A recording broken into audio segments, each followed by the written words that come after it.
পানি দিলে ভাঙ্গে যাবে গা। হ্যাঁ, ওই ইটের ভাড়ায় মাটি কেটে নিতে আছে, বুঝছেন?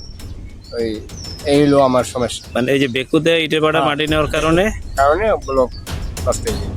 মাদারীপুরে নিয়মবিধি উপেক্ষা করে গড়ে ওঠা অবৈধ ইট ভাটাগুলো পরিবেশের জন্য বড় হুমকি সৃষ্টি করেছে। বিশেষ করে আবাদি জমির উর্বর মাটি কেটে নেওয়া এবং কালো বিষাক্ত ধোঁয়ার ফসল ও গাছপালা ক্ষতিগ্রস্ত হচ্ছে। অনেকে গাছ কাটার জন্য সমিল পর্যন্ত বসিয়ে রেখেছে। পরিবেশ সংরক্ষণ আইনের আওতায় শিক্ষা প্রতিষ্ঠান, পাহাড় সংরক্ষিত এলাকা বা বসত বাড়ি থেকে 1 কিলোমিটারের মধ্যে ইট ভাটা স্থাপন নিষিদ্ধ। কিন্তু মাদারীপুরে অনেক অবৈধ ইট ভাটা বসত বাড়ি, সরকারি প্রাথমিক বিদ্যালয়ের কাছাকাছি চালু রয়েছে। অধিকাংশের নেই পরিবেশগত ছাড়পত্র বা জেলা প্রশাসনের লাইসেন্স। কৃষকেরা অভিযোগ করেছেন, ভাটার ধোঁয়ার কারণে ধানের ফলন কমছে, আম ও লিচুর মতো মৌসুমী ফলের মুকুল ঝরে যাচ্ছে।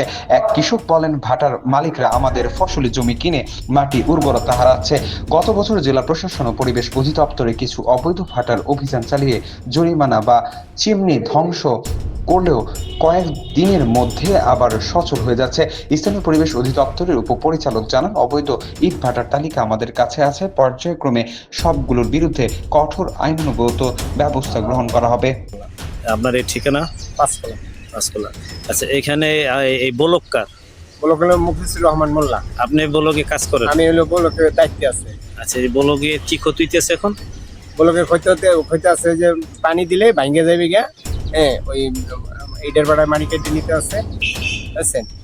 ওই এই হলো আমার সমস্যা। মানে এই যে বেকুতে ইটের ভাড়া মাটি নেওয়ার কারণে ব্লক নষ্ট হয়ে যায়। আপনার ব্লক নষ্ট হয়ে যেতেছে। এখানে কি আরো ফসলি জমির কারো ক্ষতি হইতেছে? হইতে তো আছে অবশ্যই। এই ব্যাপারে প্রশাসনরে জানাইছিলেন আপনারা? প্রশাসন আইছিল, এই ব্যাপারে আইছিল, প্রশাসন আইছিল। এরা 2 দিনে 3 দিনেই আইছিল। এরা কিছু করতে পারেনি, না করতে, এটা আমি সঠিক করতে পারি। দৈনিক আজকের বাংলা .net